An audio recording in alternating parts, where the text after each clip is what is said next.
I would start off by pulling my patient's curtains for privacy and then perform hand hygiene. Hello, Miss Hilo. My name is Drake. We have a physician order to put in a catheter in today, okay? Can you verify your name and date of birth for me? Wonderful. And are you allergic to anything? No? And when's the last time you urinated? Okay, is any burning, any pain, any retention? No? Okay. I would then go ahead and explain to my patient why a catheter insertion is necessary. I would then move over to my kit and inspect it for sterility, and then go back to my patient to explain the procedure. Okay, Ms. Hollow, have you ever had a catheter in before? No? Okay, so I'll walk you through it. It's not painful at all. It's a little uncomfortable, and pretty much all I'm going to do is lay you flat on the bed. I'm going to expose you, and then I'm going to ask if you can flex your knees up for me and spread your legs open so I can put a sterile field in between your legs, okay? From there, I'm just going to clean your perineal area and then insert the catheter, okay? Got any questions before we start? No? Okay. I'll lay you flat down on the bed, alright? I'm going to expose you now, okay, Miss Hollow?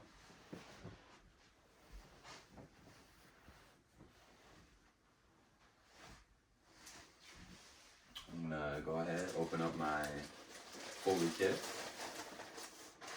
and use the bag that it came in as a trash bag. Put it at the foot of the bed. And then go over, open up my Foley kit.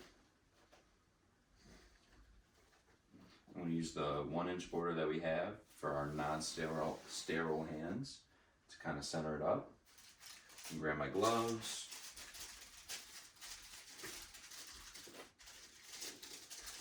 Open them up. Use my left hand to hold the cuff. I'm going to scrunch my fingers up and then point my hand out towards the ceiling in order to not cross my sterile field. Use my 4 fingers right here, put on my left hand.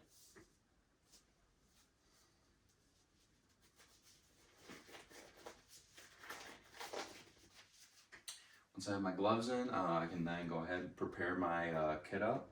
So I'm going to move my box over this way and put my tray over. I'm going to use my blue pad, unfold it away from my table, make sure it doesn't hit me, making sure that the shiny side is facing me. And as I'm coming over to my patient's legs would be flexed up. So I would go around my patient's knees, and then I'd go ahead and drop it right here. If I needed to maneuver it, I would go ahead and move it if need be. Now, if Miss Hollow was a male, I would instruct him to just lay like how Miss Hollow is right now, flat and just their legs open. Whereas our females, again, they're going to have their legs flexed for us. Now for this white pad here, that's for males, and I'm not going to be using it today, so I'm going to go ahead, drop it down. I'm going to grab my swabs, retrieve them, put them in my kit, take the wrapping, get my Surgi lube, rip it open, pour my surgical lube in my kit. Once I'm done, get back, drop it. Now from here, I'm gonna unravel my catheter that's in my box. And since it does have a mind of its own, I'm gonna be very cognizant of where it's going as I'm pulling the wrapper out. Pretty much just feeding it into the box. Like so. Take this wrapper, dispose of it. Now from here, I'm gonna get my syringe, uncap it.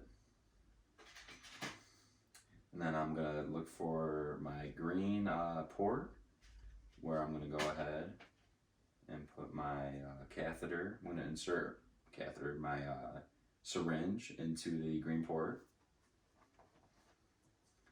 as it's still in the box.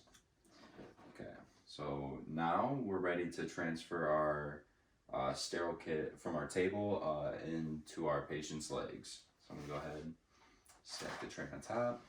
And again, our patient's legs will be flexed up. So I'm gonna go around her knees, drop it, drop the box, and then put the kit or the tray right next to it. So from here, we're gonna go ahead and clean Miss Hollow's perineal area. Okay, Miss Hollow, you're gonna feel my hands and some cold swabs as I'm cleaning, okay? So we're gonna go ahead, open the labia. And again, since her knees will be flexed about right here, I'm gonna go ahead and swoop my arm from the inside of her knee, grab a cotton swab, do one side, go around, drop, and do the same thing. Grab a cotton swab, do the other side, swoop around, drop, come back around, grab our cotton swab and do the middle. Swoop around and drop.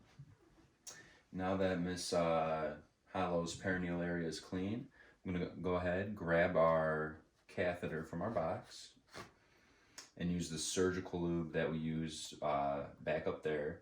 And I'm gonna lubricate our catheter. For our females, it's about 1 to 2 inches. For our males, it's 5 to 7. So go ahead and do that. And then we're gonna go and insert the catheter. So Miss Hollow, on the count of 3, we're gonna go and insert the catheter, okay? You might feel a little pressure, all right? Ready? 1, 2, 3. And for insertion, it's about 2 to 3 inches for females, and then 7 to 10 for our males at first. And then once we see the urine flash, we're gonna go ahead and push it up another 1 to 2 inches. Now, if we're met with resistance, we're gonna go ahead and keep trying to thread the catheter through, but if resistance continues, we're gonna pull the catheter out, start all over. So now that the catheter is placed in, we're gonna go ahead and adhere our line onto our patient's leg, making sure that there's slack. We don't want it too taut because that's gonna cause irritation in our patients, and we obviously don't want that. So from here, I'm gonna go ahead, use my left hand to pinch about 2 inches below the urethra on the catheter. Use my sterile hand. I'm gonna go ahead and inflate our balloon. About halfway. Perfect. And now I'm gonna use my left hand to get the syringe out. Then and now that the syringe is out, we're gonna go ahead. We're gonna tug the line just to make sure it's seated, and then again, make sure that the catheter is adhered to our patient's leg with slack. Now that the catheter is in, we can go ahead, remove our tray, remove our box, and if I did need to get a sterile sample, I would go ahead and unscrew our top of our bottle, and then find our port that we're going to need. Obviously with new gloves as well.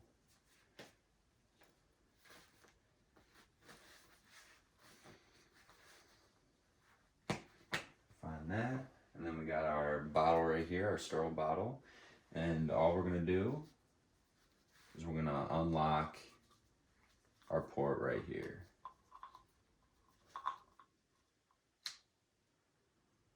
Fill it up, making sure that our port is locked. Fold it back up. We're going to bring our sterile sample, making sure not to touch the rim of the bottle. And then we got our cap.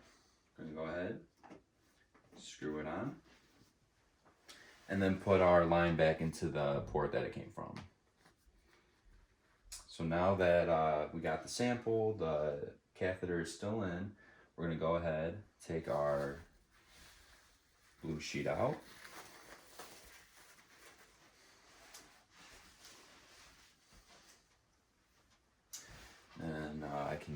dispose of our trash as well. I'm going to go ahead, unravel our catheter, making sure that there's no independent or dependent loops, rather, because that will cause urine backflow, which then causes infection. Obviously do not want that. And I'll make sure to hook up the catheter at the end of the bed, making sure it's not on a side rail that moves, making sure it's on a sturdy surface, and we're just going to let gravity to fill up the bag, and that is insertion. So to just continue our catheter, I'm going to notify our patient. So Ms. Hollow, your physician noted only 6 hours for the catheter, so it's about time to take it out now. As I'm taking it out, next time you pee, let me know so I can go ahead and measure it. And if there is any blood tinge, if you feel any burning, that's totally normal the first time, okay? When you wipe, if there's any blood residue, again, totally normal your first time. But if that does continue, please let me know, okay? So I inform my patient. Grab our blue pad. And this is just in case if urine does decide to come out. I would then go ahead, grab my syringe, find our green port again, insert it, and then, I mean, it's probably the biggest step is to deflate the balloon, because if that balloon's still inflated, we're going to cause, for one, a lot of pain, and then that can cause hematuria, urethral damage, blood clotting, and everything.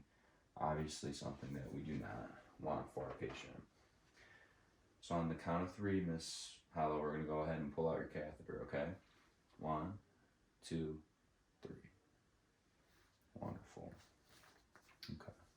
So now that the catheter is out, I would make sure, since this bag would be full, I would go to a toilet and release all the urine from the bag into the toilet, and then throw away the catheter and all the other supplies in a garbage bag. Ms. Hollow. And also, before I'm done, I would check the perineal area, inspect it, make sure it's clean. If it's not, we'd go ahead, clean it up before we let Ms. Hollow on her way. So Ms. Hollow, you need anything else from me before I head out? No? Okay. Well, I'm going to be here for a little bit longer, okay? So you let me know if you need anything, alrighty?